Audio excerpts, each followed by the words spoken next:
welcome. In 2 weeks, New York City will be under new management. Bill de Blasio has promised many things, the most ambitious to fight inequality. But there's an equine pledge as well, to quickly ban horse-drawn carriages from the city.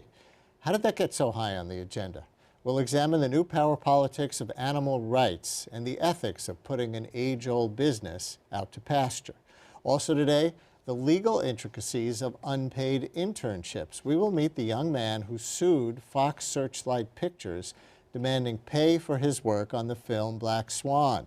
Then in our public intellectual segment, where we feature new research with the power to change our minds and public policy, we'll hear how the holiday office party can reinforce rather than heal the racial divide at work. And finally, the high-tech gift you want to find under the tree. First, though, the old gray mayor and the new mayor.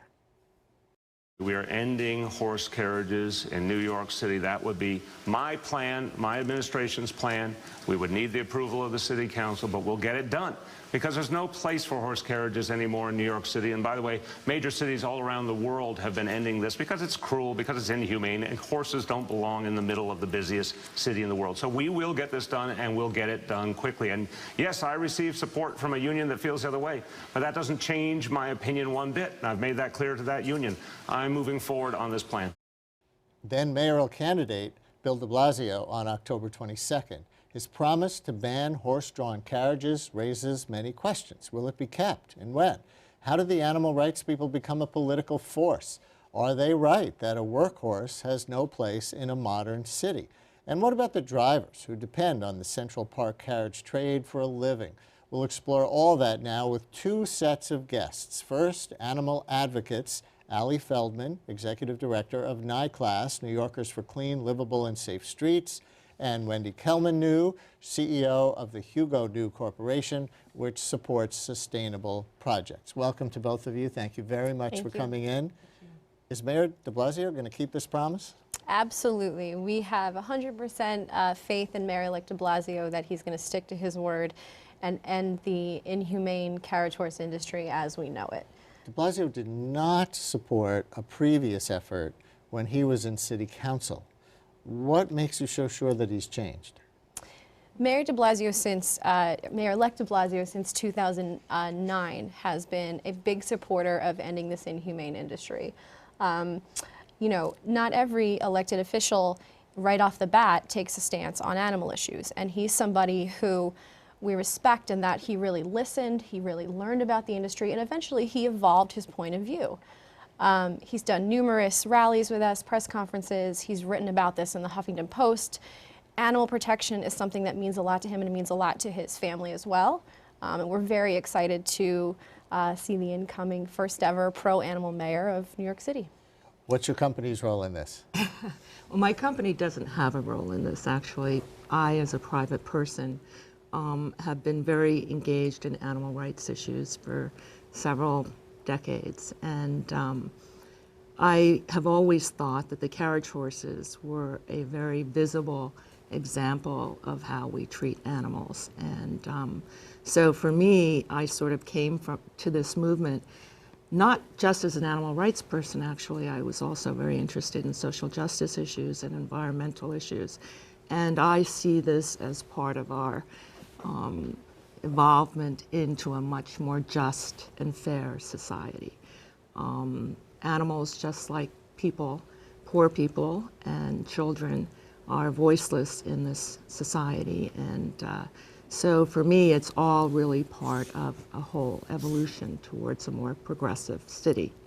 NYCLASS was extremely influential during this campaign, it seems to me, because you really mobilized a lot of those anyone but Quinn demonstrations that took place outside her campaign events and debates and things like that, right? That's right.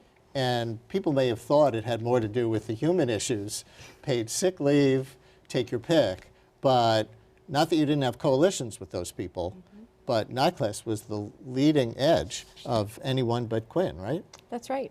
You know, we recognized that New York City would be, that literally anybody except for Christine Quinn would be the right person to run New York City for all New York residents, two-legged, four-legged, furry, or feathered. But we knew that we needed, in order to reach the greatest number of New Yorkers, we needed to go just beyond animal issues. And we knew that issues like living wage and sick pay, and like Wendy talked about, humane issues as well, are all part of the package of what we need to see in the next mayor of New York City. And you also were focused on city council races, right? With this agenda in mind. Absolutely. But also this was, and I think this was one of the keys to NYCLASS's success, was it was really a grassroots movement. If you look at the people that we were able to attract to many of these protests and gatherings, it really started as a grassroots movement, and I think that was critical in terms of its success. These were people who perhaps had never really had a vehicle to express some of their concerns, whether it be on animal rights issues or whether it be on even social justice issues such as sick pay leave and the minimum wage, all of that. And we sort of became a vehicle for those people to express their feelings and their sentiments. And you're confident that you've got the numbers now in city council, which apparently you didn't have before, otherwise this would have passed in the last few years. We do. We helped elect 39 city council members, all who have pledged their support of not just the horse carriage issue, but many issues. And that's a majority of a 51-member council. Absolutely. So we think that 2014 is really going to be a turning point for the animal rights movement. For the first time in history, we're going to be able to get things done that we never would have imagined we'd be able to do at the City Council. We'll be able to require pet stores to have fire sprinklers. We'll be able to adequately fund our animal shelters. We'll be able to better regulate or ban the use of animals in entertainment in the circus.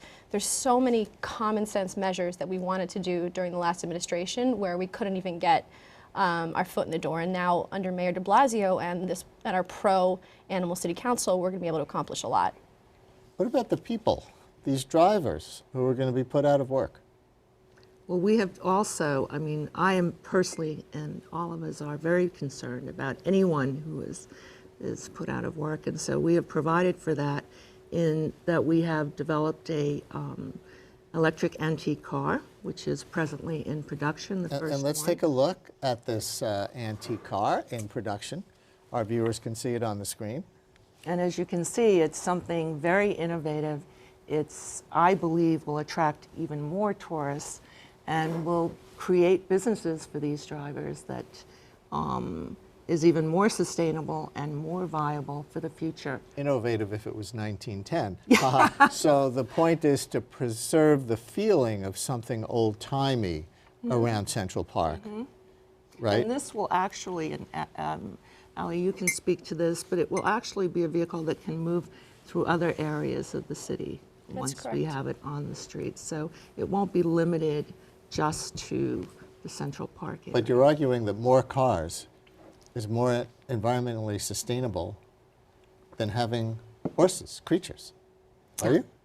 These are fully electric vehicles. There's absolutely no emissions from them. And these will actually, we believe, will provide a much more enjoyable experience for the tourists. They'll be able to go on longer trips. They'll be able to travel in any kind of weather because the cars have heated seats. They have a roof, so they won't have to miss out on a tour. If it's snowing like it was this weekend, they'll still be able to, take time and see New York City, just doing it without abusing an animal. Is it really so bad for the animals in Central Park? People see the horses kind of, gently clopping around the park. It doesn't look to many observers like a hard life. Well, there's been about 20 accidents in the past 2 years. Those carriage horses have to travel from over by the West Side Highway. There's stables that are in the 30s and the 40s. They've got to make that journey to and from work every single day. Human beings can barely navigate through busy midtown traffic. How about stables in Central Park? I live up near Van Cortlandt Park, and there are stables in the park. In order to do that, there's very few things that us in the carriage horse industry agree on, and one of the things that we do agree on is that it would be very impractical to put stables in Central Park. There's 200 carriage horses. You would have to take up about 200 acres. within Central Park to do so. And think about it. I mean, these horses were never, ever had to deal with the kinds of traffic that we have today. I mean, all you have to do is observe some of these horses while they're in traffic or while they're trying to navigate the streets. And it's just, they're very sensitive creatures. We all know that. They're easily spooked. I mean, we've always believed that there is a real public safety issue here as well as an animal rights issue, and that it's something that you can't regulate. We're not going to Dedicated lanes?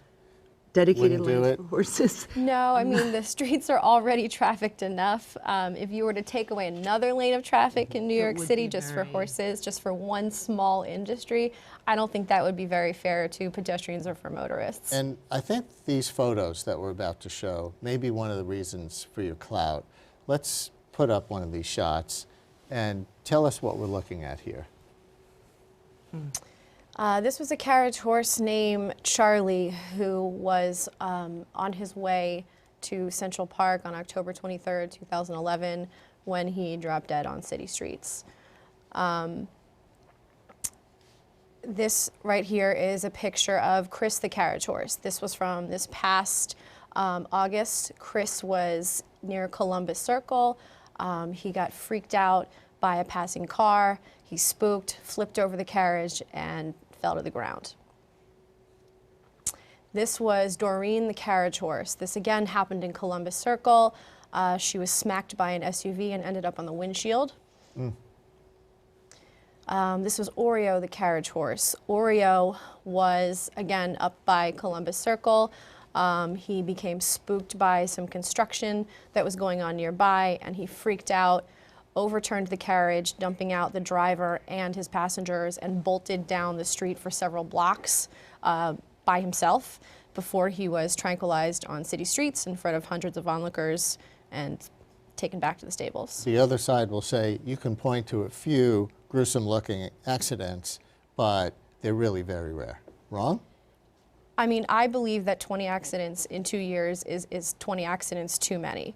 There should be 0 accidents involving horses in a modern city like New York. Either. I mean, I right. think there are more accidents than are actually reported. So, So what happens to these horses? Will they be literally put out to pasture? Will they be put to sleep? Is that better for them than what they're doing? we are going to be providing for each and every horse. And I believe, I mean, it depends on how this is implemented, and we don't have the details yet on how exactly this will happen, but not one of these horses is going to be euthanized, which would happen to them under normal circumstances.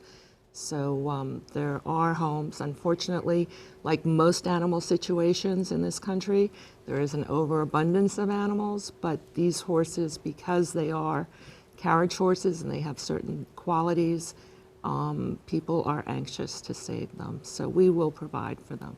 Ready to predict a date when the last carriage horse ride will be taken in Manhattan, New York City? I would love to, but I think in the next couple of years I at think the so, too. latest. Yeah. That long? Yeah, I think it's going to take a little while. To get it through council, even to No, get no, the law no, passed? to take them off the street. Oh, in it'll be a phase. phase-out Yeah. bill. Yes. Yeah. What we're asking for, we have legislation called Intro 86A, which would be a 3-year phase out of the horses, 3-year phase out, 3-year phase in of the electric horseless carriage. But it could happen sooner if this, as we believe, this electric antique car takes off. I think it will accelerate that considerably. So Well, thank you both very much for joining us. Thank you. And that's the case against horse-drawn carriages in the city and in favor of electric vehicles to replace them. Now the other view, beginning with a portrait of our next guest. This slideshow was produced by reporter Camilo Gomez from CUNY's Graduate School of Journalism. Hi guys, carriage ride? My name is Christina Hansen, Thank you. and I am a New York City carriage driver. I'm a horsewoman, you know. New York City, it's traditionally been heavily men. I can't really explain why it is. Probably the same reason why there aren't more women cab drivers than there are. I'm originally from Lexington, Kentucky. horse capital of the world. The Kentucky Horse Park is in Lexington, Kentucky, which is basically the Disneyland of horses. And let me tell you, the horses in New York City are just as well treated as the horses at the Kentucky Horse Park. You know, horses have basically built civilization as we know it. I mean, the city was built by the horses, the city was built for horses. When I was in Philadelphia, people were like, how do you keep a horse in the city? It's like, well, the same way we've been keeping horses in the city since 1682 in the case of Philadelphia, or 1624 in the case of New York City. We basically are the cab drivers that didn't get motorized taxis, you know, back in the teens and 20s and 30s. These are the last horsemen, the last real horsemen. So we were just a few generations removed from people who knew what it was like to be with horses all the time and to have a working partnership with them. I mean, it's literally living history. People have forgotten very quickly about how much we owe to horses. I have the coolest job in the world. I love horses, I love history, and I get to hang out all day with a horse outside. I go to work every morning in a Jericho painting. The idea that I get paid to hang out with a horse all day and talk to people from all over the world about history, it's awesome. Joining us now, the carriage driver you just saw in that portrait, Christina Hansen. She's also a spokesperson for the Horse and Carriage Association of New York City. Welcome. Hi, how are you? Is this a lost battle now, given the political makeup of the new city council and Mayor deBlasio, as we heard in the last segment? I would like to think not. I would like to think that you can't just buy things in New York City politics or in American politics in general. You say buy, this seems to be a matter of belief on the part of the people who hold these views. Yeah, well, this was an effort that was organized by a very small group of people with a lot of money.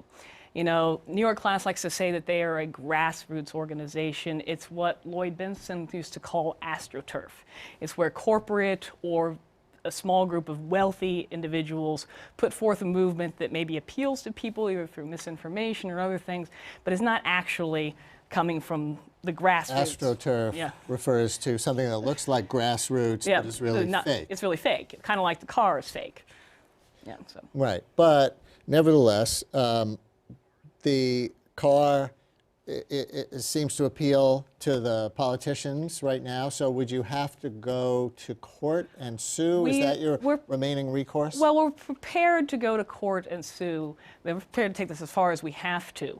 However, when NYCLASS says we have X number of supporters, they don't break that down into people that support a ban, who support Intro 86, versus people who, most politicians that you talk to say, well, I don't really see what the problem is with having an electric car. We don't want to ban the carriage horses. There's sort of a middle ground here, I think, of people that would be like, why don't we try the electric car and see how it goes? NYCLASS, though, has said we're not going to have a pilot program unless it's connected with a ban. So I think there's a disconnect there. We certainly still have to go to City Council and have hearings. The City Council, gets to make up their own minds on these things. And hopefully, once there are hearings, as every time there's been hearings before in the past, they will come down on the side of keeping the carriage horses here because the facts behind the issue do not justify banning the carriage horses on any of the rationales. How about those 20 accidents we just heard about? Well, there's a difference between accidents and incidents. For instance, you saw the picture of Chris. What happened was he spooked in the carriage, front of the carriage came apart. He didn't flip the carriage. The NYPD flipped the carriage when they were getting him up and out of the harness. And he was unhurt. He had one tiny little cut on his leg. The ASPCA checked him out. He went back to the farm that he had come from, and he's now that family's church buggy horse. I think, by the way, that you have a dispute on the facts in that case, because I think they say the horse did flip the carriage. Yeah, I know, that's what I'm saying. I mean, I have a dispute on the facts. In fact, if you look at the pictures in sequence, you see that the fire department showed up, and then what had happened was the fifth wheel had broken, and when they actually picked it up, rather than just rolling it back into the carriage off, they ended up flipping it over. So. But you're arguing that it's safe for horses to be on the same streets as cars in the 21st we have, century? Absolutely. We actually have a stellar safety record when you look at us or any other equestrian discipline or even other forms of traffic in this city, other forms of transit. In the past 30 years, there have been over 2 million round trips between the stables and Central Park. That's when the horses are primarily in traffic. And during that 30 years, there have only been 3 carriage horse fatalities due to collisions with traffic. That's literally almost 1 in a million. That's not counting the millions and millions more carriage rides that are taken in and around Central Park or through the streets in Times Square or Rockefeller Center or those things. And so we have a fantastic safety record. During that same time period, there have been far more police horses that have died in the line of duty, and there are far fewer police horses than there are carriage horses. When you look at the number of pedestrians that are killed in the city, and actually when you look at the overall traffic statistics, though, over the past 12 years, over the course of the Bloomberg administration, what the DOT has done with building complete streets and things like that, they've not only made things safer for everybody, they've made it safer for carriage horses as well. I'm told that there are 70 horses that disappear off the city rolls every year. What is that churn? I don't even know where they get this number from because they don't show their work. If 70 horses were disappearing off the rolls every year, there's only 68 carriage medallions. That would mean that every carriage owner was buying a new horse every year. And that's just not borne out. I mean, it doesn't make any sense practically. It takes years to train a horse. You want a horse that you're going to have for years and years and years, and that's what most people have. What's the typical length of time that a horse is on this beat? Well, it's not unusual for horses to work 10, 15 years. Horse retired this spring named Lisa. She had been here for 20 years. She's now happily retired through our retirement program at Blue Star Aquaculture into a new home in Amherst, Massachusetts. Now, you drivers are members of the Teamsters Union, right? Yes. So we have actually come to a point in New York City where animal rights activists are more powerful politically than the Teamsters? Money has a lot of power. And what you have here is a small group of people who happen to be in real estate, but who also have a lot of money that they have spent on this issue. And powerful organizations like PETA and the Humane Society of the United States and the ASPCA, who raise millions, hundreds of millions of dollars every year between the three of them over, from animal lovers who don't understand that the mission of an organization like PETA is actually the elimination of all domesticated animals and all animal-human interaction. Carriage horses, Ms. Neu said that, carriage horses are this visible way about how we treat animals. Well, we're a visible way of how we treat animals well. We are so well regulated. These are the most regulated horses in the country. You love your horses, too. Absolutely, we love our horses. I mean, we wouldn't do this if we didn't. We chose this because of the horses. If they win in City Council, yeah, can you and your colleagues be trained to drive the electric vehicles, and would you take those jobs so at least you're not put out of work? Well, first of all, we could be trained, but we've spent, many of my colleagues have spent their entire adult lives doing this and doing it with horses. This is a specific skill set, working with horses. It takes a lot of knowledge that actually a lot of the people who are against us don't have. They don't have a lot of horse knowledge. And, and then why would we want to drive an electric car? We're in it for the horses. Go find a job doing something else with horses. Unfortunately, the animal rights groups like PETA, they want to eliminate all jobs with horses. And I just want to say, the other ladies were labeled as animal advocates. I'm a working horse advocate. I advocate for horses, and I want to keep horses in their homes where they're loved and taken care of. We have heard both sides of this one now, folks, and thank you very much for coming in. Good luck. This past November, the U.S. Second Circuit Court of Appeals agreed to hear two separate cases about whether an unpaid intern should qualify as an employee. If so, they'll be entitled to compensation that for an increasing number of interns out there has largely been denied. So when does an intern's unpaid contribution qualify as wage theft? And when is it simply training and education? How widespread is the problem of wage theft? And who are the major abusers?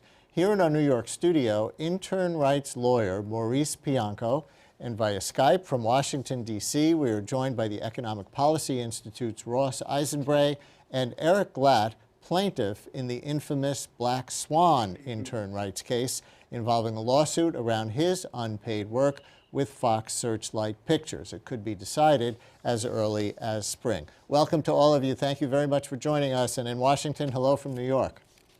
Hi, thanks for having us. Thank you. Eric, tell the viewers what you did exactly on Black Swan. Yeah, so I had left a job on Wall Street. I was actually working at AIG before that. I'd worked on a couple smaller documentary films in my past. I decided I wanted to give another crack at breaking into the industry. And as is common practice in that industry, you get your foot in the door by doing unpaid work as an intern. So Was I it ended up doing. competitive? Was it competitive to even get the internship? I'm sure it was.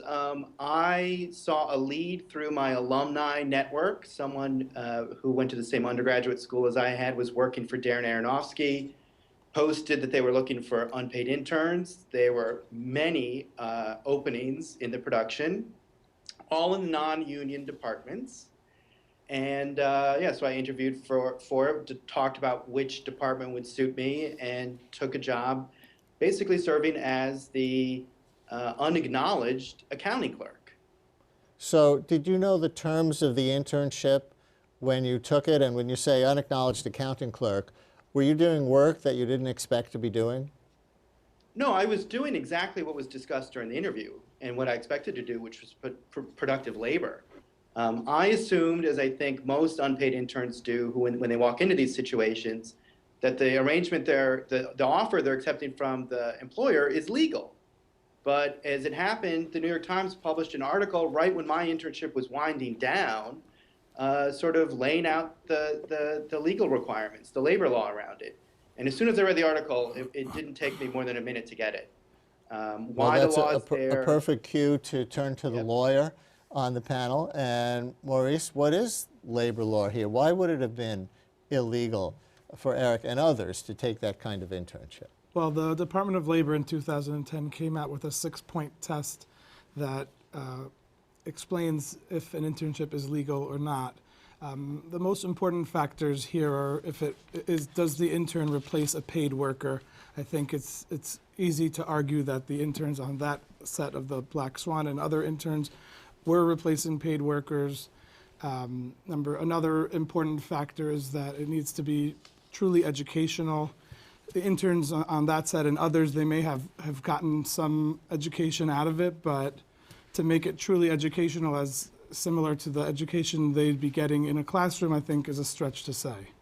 So they have to be learning, getting trained to do something that they didn't already know how to do, and, not or, but and, they have to not be replacing paid employees. Correct, and there's other factors, including the fact that the interns can't be guaranteed or a job at the end of the internship, which, in my opinion, is a bit of counterintuitive, because the reason most interns are taking the internship is because they're hoping maybe if they do a great job, they will be hired. Under the law, that actually makes it at least a minimum wage position, and they need to be paid accordingly. Ross, was it always like this? Are the rules changing? Is public perception changing about a long-standing practice of taking on interns? Or has something actually changed in recent years to be bringing this to a head? Well, the long-standing practice was that people were paid for their work. And young people who took jobs in law firms or even in the media in the old days were paid for their work. They were not expected to be unpaid.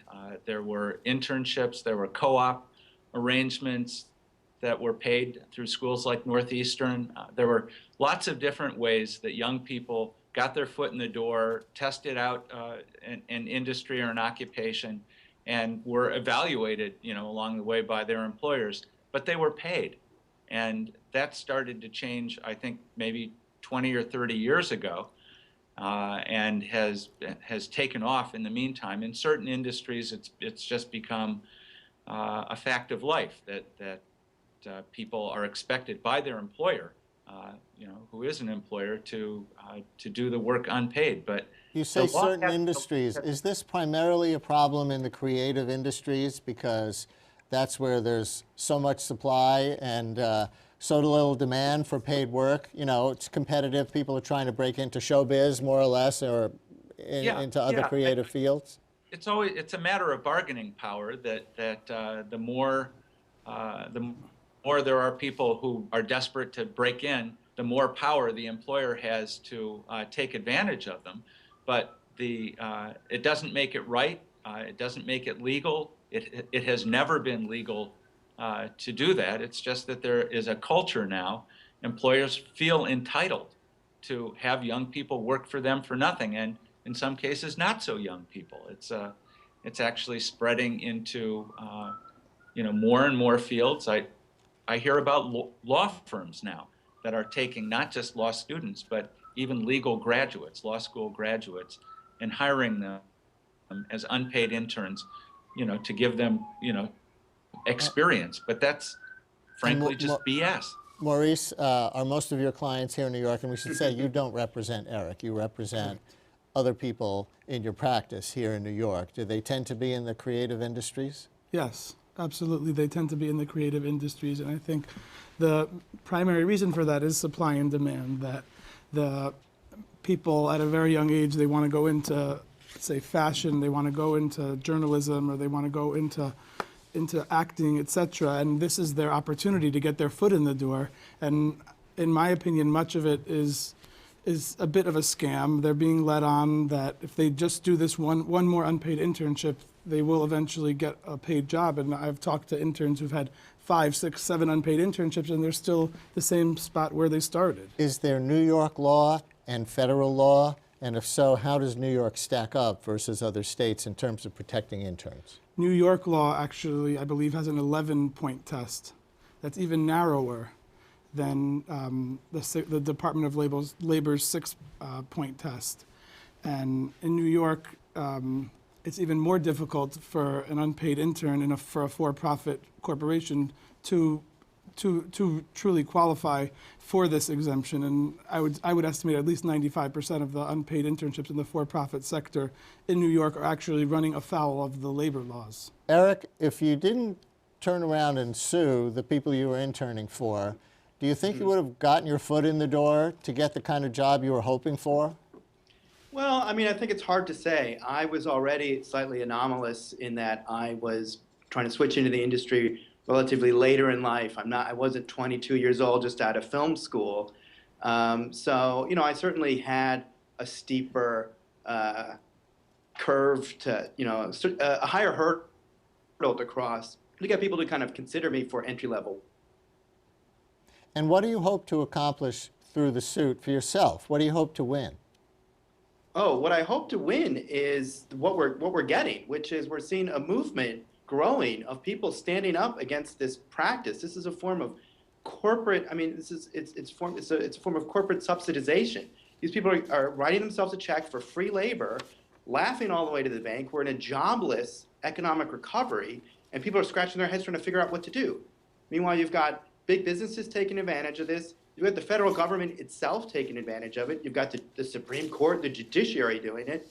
This inculcation of this notion that somehow we've moved beyond a world where people are compensated for their labor into this quasi-learning relationship where somehow people don't value their own labor enough. They don't think it's worth anything yet. They're not expertise in it yet.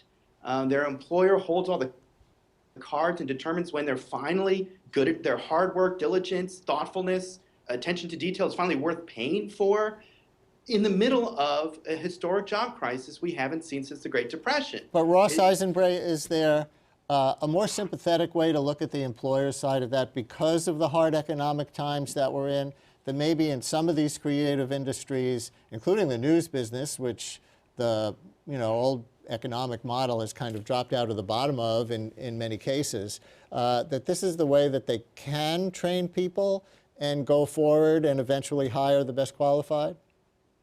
Well, we're talking about the minimum wage, which is $7.25 an hour. So you have, CBS or some media company, pick your media company. The executives are making $1 million or more, the top executives, and people all up and down that food chain are making a lot of money.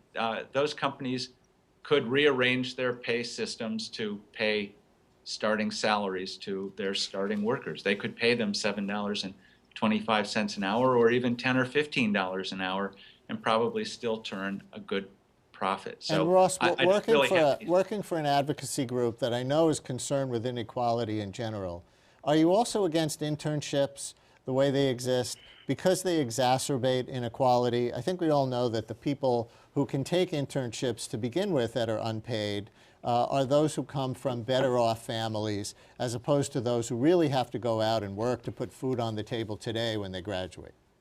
Well, I'm most concerned about that in government, really, because I see that you know, to get your foot in the door in politics or to get a good job in government now, you have to have had an internship.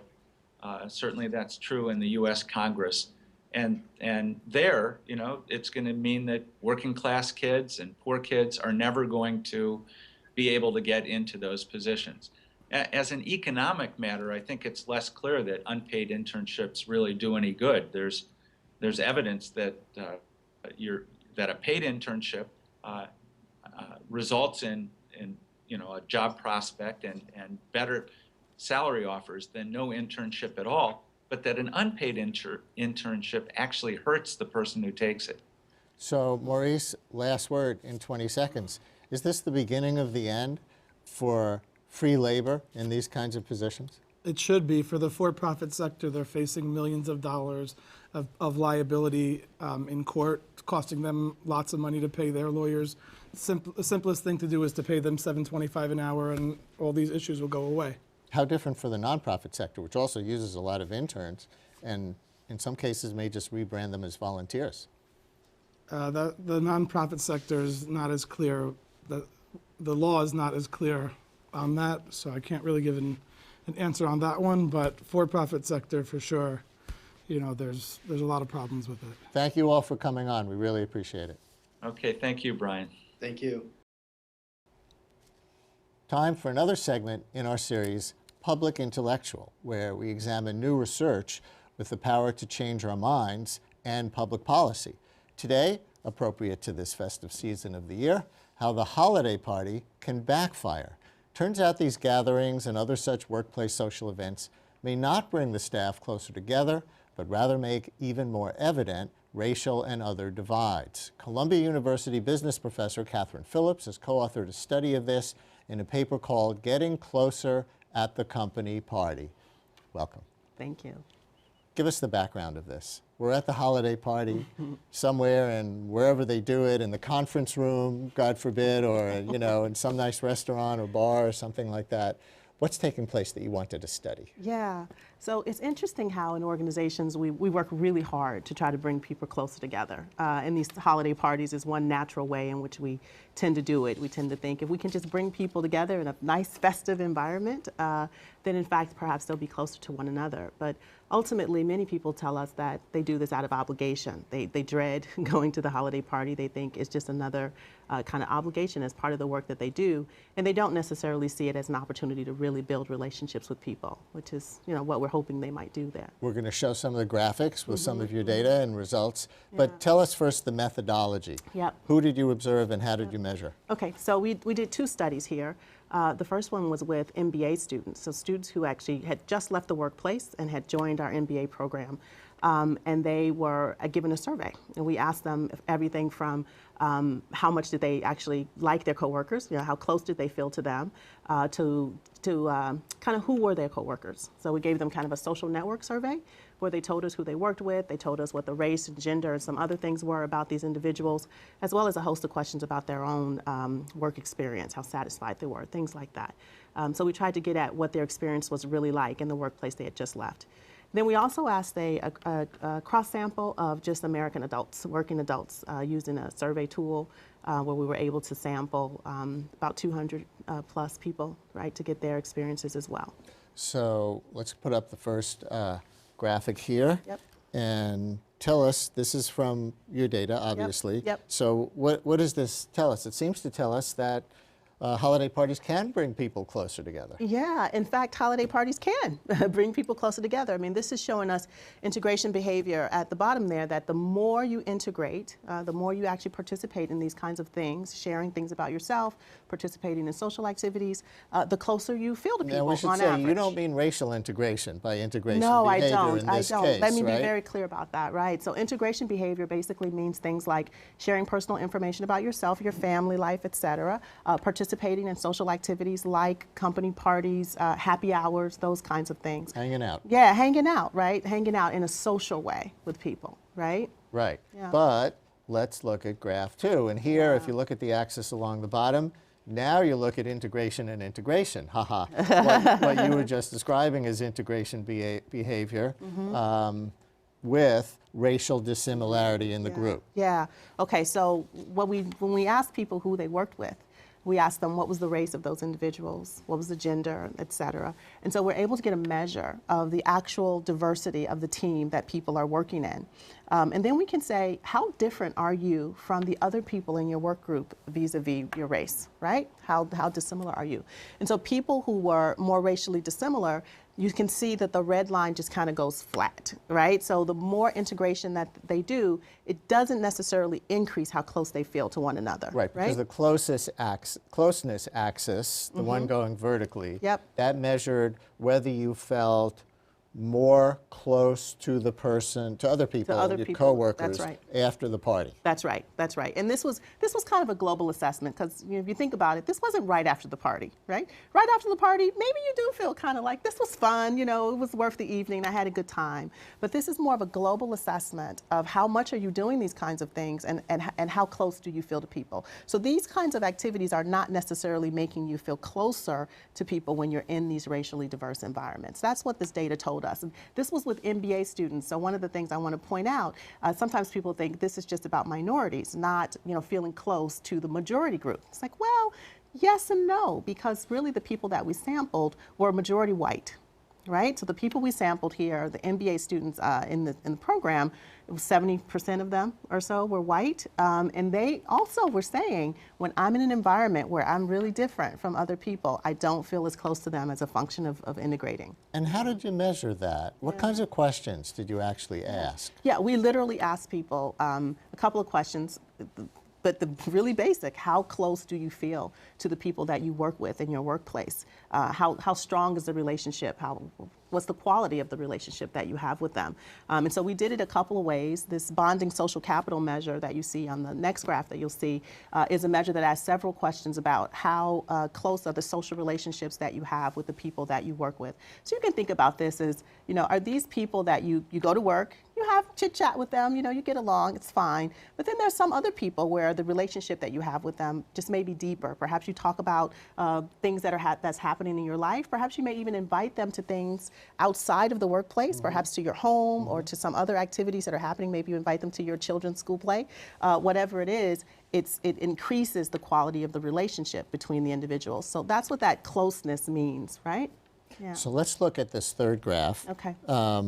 And this relates to your second study, in which you looked at how much people enjoy being at these workplace social gatherings. And again, we see a disparity based on how dissimilar to the group people feel. That's right. Again, we wanted to look at what was the relationship or the integration the behaviors that you engaged in. What kind of experience did you really have when you were in these environments? Did you actually enjoy them? Were you comfortable when you were engaging in them, et cetera? And when we take that into consideration, you see again the same kind of pattern that shows up, that this, when you're in a more homogeneous environment, you have a low racial dissimilarity, you enjoy it more. It actually makes you bond with other people more closely. And do you find this is consistent across different kinds of dissimilarity? I think you were getting at this before, but not just racial dissimilarity, but if people are, minority ages within the workplace or gender or whatever? Yeah, that's a really good question. We tried to look at that in the samples that we had here, and we saw most of the action happening around race. And I think mostly because if you imagine these MBA students, there's a lot of similarity in terms of the age of the individuals that are in that program. And so when you ask them, what was the age of the people in your workplace? Well, sometimes people are making guesses about that. They don't really know exactly how old people are. But you can imagine that, again, it's about that opportunity to make a connection with someone that you really feel like, you know, I have something in common with these people around me. And so when I share information with them, when I engage in these kinds of activities, I walk away kind of feeling like, I made a connection, and that connection is a bond that we can then build on in the future that you just don't feel as much when you're with someone who's different from you. So how can employers learn from these studies? Is it something about how to put together the holiday party, or is it really much bigger than that? It's much, much bigger than that. Thank you for asking this question, because sometimes people think that this is just simple. It's about the parties, and it's not. It's about really creating an environment in your workplace where diversity and integration and inclusion and respect amongst group members is really being fostered all year long, right? You can't solve your diversity problems at the holiday party. Is really the story to tell here. And so there's a little bit of a pessimistic perspective here, but also an optimistic one, that in fact these relationships have, high quality relationships can have a really important impact on the workplace. And if you invest in that all year long, right, then you have a much better chance of getting there than if you just wait for the holiday party. Do you have a next study in the works? Oh yeah, I have lots of next studies in the works. One of the things I was just talking with someone in the green room about is this study where we're looking at, well, what kind of information should you be sharing with other people in the work environment, right? When we think about how do you actually build cohesion, how do you build high quality relationships, it really gets down to disclosure of personal information. What do you know about me? What do I know about you? And how can we connect with one another? And so we're looking at things like, should we just be talking about what we have in common? Or should we actually create a space where we can talk about the things that make us unique and different from one another, and actually allow ourselves to be our authentic selves, right? You accept everything about me, and that we're finding that actually is going to be more helpful. I can see all those conflicted faces nodding out there. I don't want to share too much, but I want to be close to my coworkers. What do I do? Exactly. Thank you very much. You're Fascinating very to see the results of your studies. Thank you. And studies show that around Christmas time, we not only buy gifts for family and friends, but yes, for ourselves. All the more reason to get informed about the latest electronic gadgets out there. Digital gifting after this. Well, with Christmas just around the corner, we thought what better excuse for us to ogle the latest tech toys vying for our hard-earned dollars. Mark Purton is the executive editor at Engadget, and he's brought many megabytes worth of devices that just might make that special someone twinkle with delight. Hey, welcome to the show. Great to be here. So if we get a wide enough shot, people can see that you brought a whole bunch of colorful and cool looking things. Let's start with the little round speaker. I think we're seeing these all over the stores now. Yeah, absolutely. This is a Bluetooth speaker. This is Ultimate Ears, which is part of Logitech, and this one gets really good sound. It's got a 360-degree design, and you can pair two of them to get stereo. They're a little under $200 each. Some people might think that's expensive, has good battery life, is pretty lightweight, and gets great sound. There are cheaper ones that you can get Bluetooth speakers for as little as $40 or $50, and they're great because you can use them with your smartphone, you can use them with just about anything and take them anywhere. So explain to the grandparents in the audience what a Bluetooth speaker does. What do you actually use it with for people who don't know? Sure. Basically, Bluetooth is a wireless networking protocol that lets you connect a smartphone or a tablet to other things. So you can use it to connect a keyboard, you can use it to connect headphones. In this case, you use it to connect the speaker so that if you have a tablet or a smartphone and you're playing music through it, you can play it out of this instead of out of the tinny speaker that's built in. Some of them have speakerphones built in, so you can use your smartphone with it as a speaker.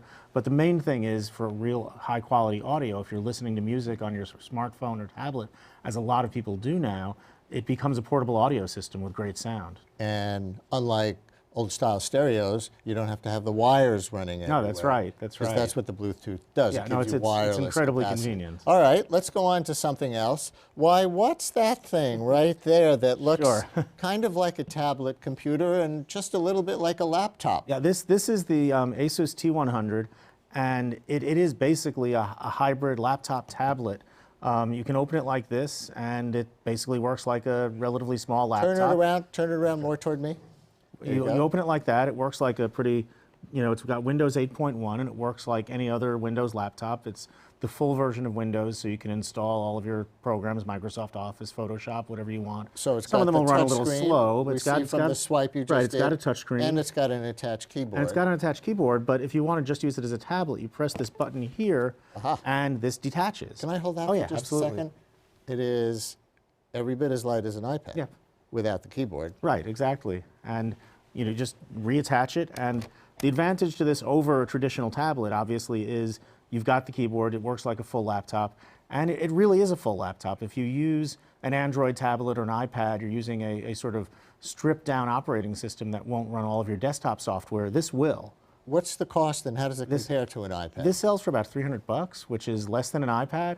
It's not the fastest processor. I mentioned Photoshop. You probably wouldn't want to run Photoshop on this, but you can certainly run Microsoft Office, and you can run all of your typical tablet-type programs like Netflix for watching videos. So it gives you the best of both worlds. So even with the keyboard, the detachable keyboard, is significantly cheaper than an iPad. Yeah. I don't yeah. want to sound like I'm doing a commercial for Microsoft here. I'm sure it's got its disadvantages. Well, and it competes with Microsoft's own products that sell for more. So this is actually, you know, a better deal than, say, the Surface, which is Microsoft's own hybrid tablet. And you've got another smaller tablet there, right? Yeah, I brought a bunch Or of two. tablets. Tablets are just, you know, one of the hot categories right now. Everybody's buying tablets. They've displaced PCs for a lot of people. People are now buying their second and third tablets. These are two of the better mid-price tablets. This is the newest Kindle, the Kindle Fire HDX from Amazon. And it's got a really sharp display. It's got the whole Amazon ecosystem built in. So if you're an Amazon Prime member, you have all your Prime videos, you can get the books. It's got all these new Amazon features built in. So you've got the X-ray feature. So if you're watching a movie, it'll give you information about the actors. You can beam from this to supported TVs and other devices. And it's got a really great display. It's got a very fast processor. It starts at about $229. You can also get the Amazon Kindle HD, the earlier version, for about $139. That's also good, but this is a much sharper display and a much faster device. Can you also do word processing and stuff on that? Like Well, the I mean, you Microsoft? can hook up Bluetooth keyboards to it if you want to. You can install apps like any other tablet. It uses a version of Android that's customized for Amazon, and Amazon has its own app store. So you can install a fair amount of apps. Again, like other Android tablets or iPads, you can't install full versions of Office software. That's the advantage of this. But you can install the typical tablet-type writing programs. And it's mostly an entertainment center. Right, it sounds exactly. like. And it's Amazon's pitch, basically, to sort of lock you into their ecosystem, just like the iPad locks you into Apple's. Right. All right, next one down. And this is similarly priced. This is the Nexus 7, the second generation Nexus 7 from Google. And this basically is, you know, one of the best small, lightweight, inexpensive tablets. It starts at about $229. The price goes up from there. There are versions with LTE cellular networking. There's also versions of that in the Kindle Fire. And it's incredibly light. It's incredibly thin. It runs all of your Android apps, and it gets the Android updates as frequently as possible because it's directly supported by Google. And I find it to be one of the most pleasurable tablet experiences out there, just because it's so light and thin, designed really well to fit in your hand. It's practically like a phone. Practically. It's well, bigger than the biggest phone that I know of. At I this have point, phones but almost as big as this. But, right? And especially as smartphones, we depend on them to do more and more things. They become a little bigger from a few years ago, and the thing was, how small can your phone be? I carry a 5.5-inch phone, and people make fun of me. Because it's big. It's big, yeah. Not quite as big as this, Right. but it's pretty But big. we're seeing the whole ecosystem of different sizes for different tastes and different needs. So it's not unusual. I mean, I have a 5.5-inch smartphone. I also have a 4-inch smartphone. I have this. I have an iPad. So pretty much, I mean, of course I do Yeah, it for but a you living. work Not for everyone does, Engadget.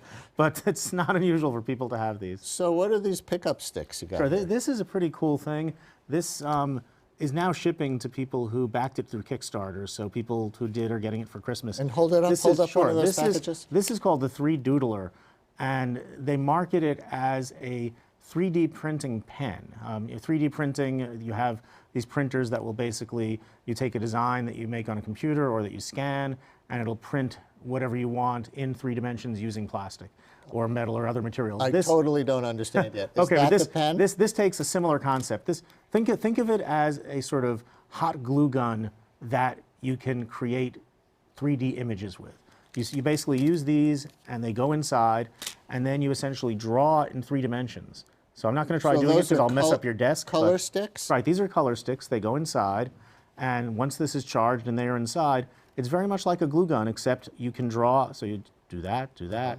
You can draw anything in 3 dimensions with this. On a 2-dimensional surface? Well, you can start on a 2-dimensional surface like a piece of paper, and you can actually do everything in 2 dimensions. Right. But then if you lift it, you can actually, so imagine you're drawing a house, you can go like that and You're have a, like drawing in the air, right, because, and it displays? Right, because as with other 3D printing, it superheats it so that it becomes pliable and soft, but it dries almost and hardens almost instantly.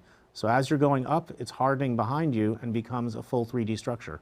Can I make a gun this way? I'm just kidding. And that we should say that this is not available yet, right? Right, it's available for pre-order and is available to people who backed it through Kickstarter, and it sells for $99, which, you know, I think makes it a great gift. And Next you know, Christmas. next Christmas, yeah. And what's this?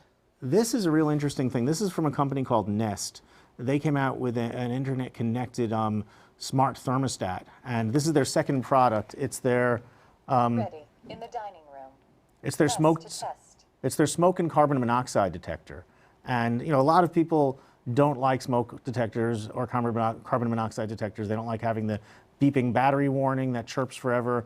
They don't like the false alarms when you're cooking a piece of toast and all of a sudden it beeps. I'm going to interrupt because we're almost out of time. Sure. But you have to be connected through Wi-Fi in order for this to detect your fire? No. It'll still work as a smoke detector if your network is down. When it's on your network, you can get alerts on your smartphone. It can interoperate with other smoke detectors in your home. And even if your network is down, if you get a false alarm, you wave at it and it'll go off. And just real quick, the gold-plated Xbox? Yeah. $10,000? Well, I wouldn't buy it. Michael Bloomberg, there's the Christmas present you want to give this year. Thank you very much. Total Thank fun. you. And now we know what to ask Santa for. And that's our program for this week. We roll out a new show every Wednesday at this hour, and tune into my daily radio program, 10 a.m. to noon, weekdays on WNYC, 93.9 FM and AM 820. Tomorrow, mixed families at the holidays. Mixed race, mixed religion, mixed income. I'm Brian Lehrer. Happy holidays. Thanks for watching.